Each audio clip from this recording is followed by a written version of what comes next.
Hello everyone, कैसे हैं आप सभी। उम्मीद करता हूं कि आप अच्छे होंगे और अपनी पढ़ाई को अपनी तैयारी को बेटर ढंग से कर रहे होंगे।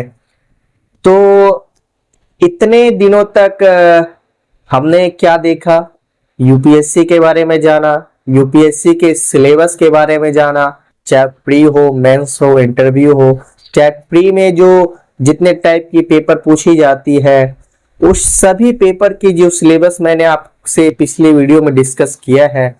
तो यहां तक के जर्नी में हमने ये देखा कि यूपीएससी के सिलेबस को बारीकी तौर पे देखा है और अच्छे ढंग से समझा है। अब तो आईपीएल भी खत्म हो चुकी है और हमारी टीम जो है वो भी इतने सालों के बाद कप को हाथ लगा चुकी है। तो आई होप आपसे मैं उम्मीद करूंगा कि आप लोग बेहतर ढंग से पढ़ेंगे और डिले तैयारी करेंगे। तो अगर बात करें आगे कि अब आगे क्या, कि हमने यूपीएससी के सिलेबस को देख लिया, प्री के सिलेबस को देख लिया, चाहे प्री के जीएस के सिलेबस के हो, चाहे इनफैक्ट सीसेट का जो सिलेबस है या मेन एग्जाम यानी मुख्य परीक्षा का जो एक एक सिलेबस है, ऑप्शनल जो भी चीजें हुई हम लोगों ने पिछले वीडियो में एकदम विस्तार पूर्वक देख चुकी है। अगर किसी ने वो वीडियो नहीं देखी है तो आप जाके देख सकते हैं और अपनी तैयारी को बेहतर बना सकते हैं। तो इतने बड़े सिलेबस को जानने के बाद हमारे दिमाग में हमेशा एक दो तीन तरह की कंफ्यूजन हमेशा रहती है कि सर सिलेबस कैसे कंप्लीट करेंगे, इसके लिए कितना वक्त देना होगा, कि दिन में कितने घंटे पढ़ाई करें, चाहे कितने साल हम तैयारी करें। इन तमाम तरह की बातें, या हो सकती है कि पहले कौन सा सब्जेक्ट हम तैयारी के रूप में ले सकते हैं या किस सब्जेक्ट से हम अपनी तैयारी को शुरुआत दे सकते हैं, ये तरह तरह की बातें हमारे दिमाग में हमेशा आते रहती हैं। तो उसमें से एक सवाल को आज मैं डिस्कस करूंगा कि हमें यूपीएससी की तैयारी में शुरुआत में कितने घंटे देना है, फिर मीडियम में कितना देना है और एडवांस लेवल पे हमको कितना समय देना है। तो आज जो बच्चे अभी शुरुआत के फेज में है, अभी तैयारी करना शुरू ही किए हैं, उन लोगों के लिए मैं आज बताऊंगा कि आपको मतलब कितना देर आप दे सकते हैं, शुरुआत में कितने वक्त तक इतना टाइम देना चाहिए, उसके बाद क्या अपग्रेड करें अपने टाइम मैनेजमेंट में, वो सारी बातें हम आज आपके साथ डिस्कस करेंगे। तो चलिए, तो आपने इतने दिनों तक यूपीएससी के सिलेबस को देखा। मैं मानता हूं कि यूपीएससी का सिलेबस जो है वो बहुत बड़ा है और बहुत ज्यादा विस्तृत भी है। तो आप लोग में यही कंफ्यूजन रहती होगी कि तरह तरह के वीडियोस देखते होंगे और भी तरह की कहीं से न्यूज सुन ली या यूट्यूब पे वीडियो देख ली और किसी से सुन लिया कि शुरुआत से ही 12 घंटे 10 घंटे एकदम को भवन में जाके चुपचाप देना है, किसी सोशल मीडिया किसी ये तरीके से मतलब नहीं रखना है। तो उस सच्चाई पर से पर्दा उठ रहा है। तो देखिए, सबसे पहली बात क्या है, देखिए यूपीएससी का जो सिलेबस है,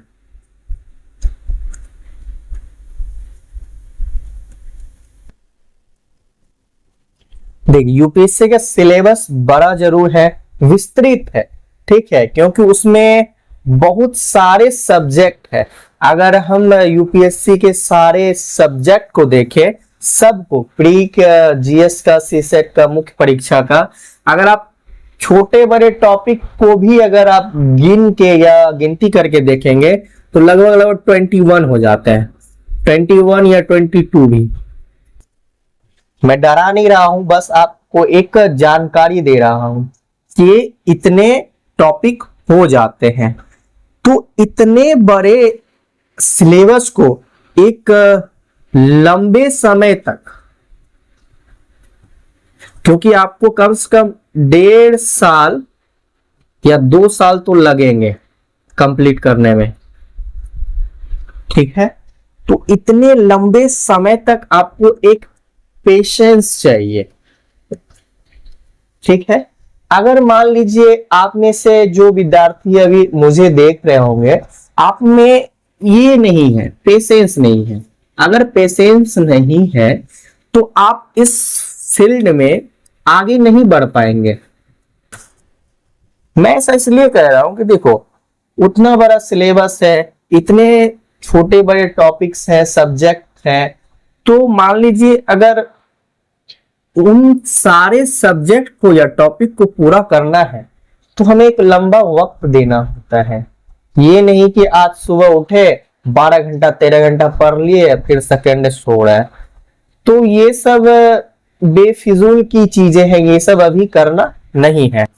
तो अगर हम घंटे की बात करें, जो अभी शुरुआत के फेज में है, उसके लिए हम घंटे की बात करें कि देखो, सबसे पहले तो हम लोगों ने रील देख देख के अपना बॉडी का सिस्टम ही बिगाड़ चुका है।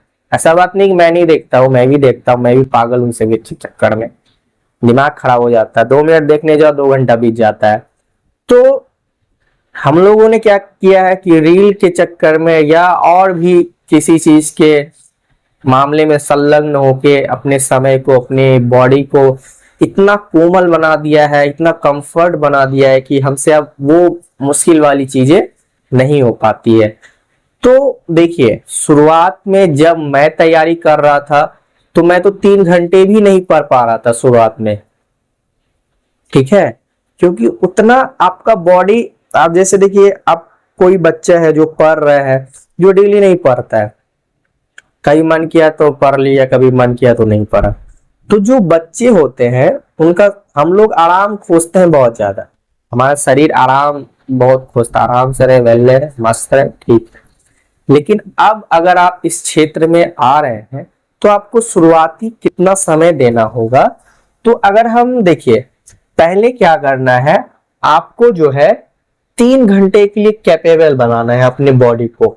मैं ऐसा क्यों कह रहा हूं, देखिए,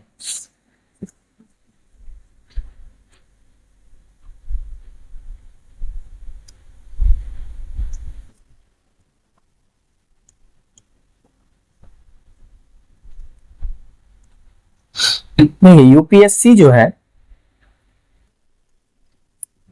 मैं आपको दे यूपीएससी का कोई भी पेपर आप देखिए 3 घंटे का मैक्सिमम है।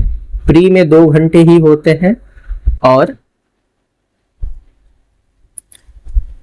आपकी मेन एग्जाम यानी कि मुख्य परीक्षा में 3 घंटे होते हैं। तो मैं आपको इसलिए बोल रहा हूं कि शुरुआत, जो अभी इनिशियल मतलब कुछ नहीं पढ़ना जानते हैं, अपनी बॉडी को 3 घंटे के लिए कैपेबल बनाना है। कैसे, कितने घंटे के लिए बनाना है, तो 3 घंटे के लिए। आप जब 3 घंटे बैठने की आदत डालोगे, ठीक है, आपको पहले शुरुआत में 3 घंटे बैठने की आदत डालनी होगी। आप सपोज मान लीजिए कोई, आप एक कंफ्यूजन होगा कि कौन से सब्जेक्ट से स्टार्ट करें। देखिए, आप किसी भी सब्जेक्ट से स्टार्ट कर सकते हैं, लेकिन सबसे अच्छा होता है आपका पॉलिटी, क्योंकि पढ़ने में भी मजा आता है, इकोनॉमिक्स, ये 2 सब्जेक्ट से स्टार्ट आप कर सकते हैं। मान लीजिए आपने पॉलिटी स्टार्ट किया, तो आप एक कंफ्यूजन होगा कि सर पॉलिटी हम स्टार्ट कर रहे हैं तो क्या चीज, पहले कौन सा बुक पढ़े। तो सबसे बेस्ट होता है एनसीईआरटी। Why NCERT? क्योंकि एनसीईआरटी में आपको छोटे छोटे कंसेप्ट दिए रहते हैं, जिससे आपको आगे जो स्टैंडर्ड बुक होगी, जो एम लक्ष्मीकांत और भी तरह की जो डीडी वासु जो बुक आती है, ये सब को समझने में आपको आसानी हो जाएगी, बहुत ज्यादा आसानी हो जाएगी। एनसीईआरटी एक तरीके से समझ लीजिए बच्चा, मतलब आपको बच्चे की तरह वो सिखाएगा ठोक पीट के कि बाबू ऐसे, बाबू ऐसे, बाबू ऐसे, बाबू ऐसे। देन आफ्टर आप आगे जो बुक है स्टैंडर्ड, आप उसको परस्यू कर सकते हो। तो हमें जैसे मान लीजिए कोई विद्यार्थी, आप मान लीजिए हमने क्या बोला है, इनिशियल फेज में, इनिशियल फेज, ओके, मान लीजिए आप अभी इनिशियल फेज में हो, तो इनिशियल ये 3 घंटे कम से कम 1 महीने ये ऐसा कर सकते, 1 महीना जो 3 घंटे आदत डालो कि आप बैठने की।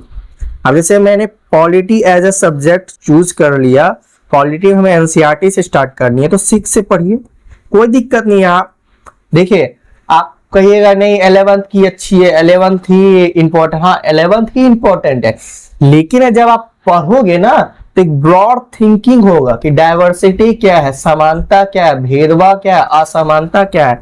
आपको जो मेन एग्जाम में आंसर राइटिंग में ये हेल्प करेगी, बहुत ज्यादा हेल्प करती है। तो सपोज मैंने एनसीईआरटी क्लास 6 की उठाई, अब मैं क्या करूंगा, मुझे 3 घंटे पढ़ने की आदत डालनी है शुरुआत में। अब मैं क्या करूंगा, इसको 3 डिवाइडेड पार्ट में बांट लूंगा, यानी कि मैं क्या करूंगा 1 घंटे बैठूंगा, फिर जाके 5 से 10 मिनट का ब्रेक ले लूंगा। ब्रेक मीन्स मतलब गेम नहीं खेलने दूंगा, पबजी वगैरह सब वो नहीं करना है। कुछ भी आप अपने अगर घर में है तो बाहर थोड़ा सा घूम लीजिए, पानी पी लीजिए, हाथ मुंह धो सकते हैं। देन आफ्टर 5 मिनट के बाद फिर आप 1 घंटे बैठिए, फिर 5 से 10 मिनट का ब्रेक, फिर 1 घंटे। ये आपका शेड्यूल कम से कम 1 महीना आप इसको कीजिए। जब आप ये करोगे तो क्या होगा कि आपको 3 घंटे बैठने की आदत हो जाएगी, आदत। ठीक है, जब ये आदत हो जाएगी देन आफ्टर आपको इंटरमीडिएट फेज में क्या करना है, 1 सेकेंड,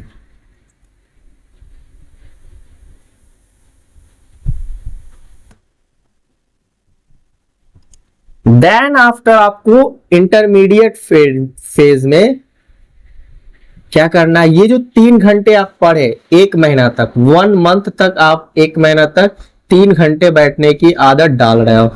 अब हम क्या करेंगे, 3 घंटे के बाद सडन नहीं बढ़ाएंगे 3 का 6 घंटा, ये नहीं करना। अब हम क्या करेंगे, 1 घंटा बढ़ाएंगे 10 दिन के बाद। जैसे अब 30 दिन पूरा गया, अब हम क्या करेंगे 4 घंटे पढ़ेंगे। अब 30 दिन नहीं पुराना है कि 30 दिन के बाद फिर 1 घंटा बढ़ाना, नहीं।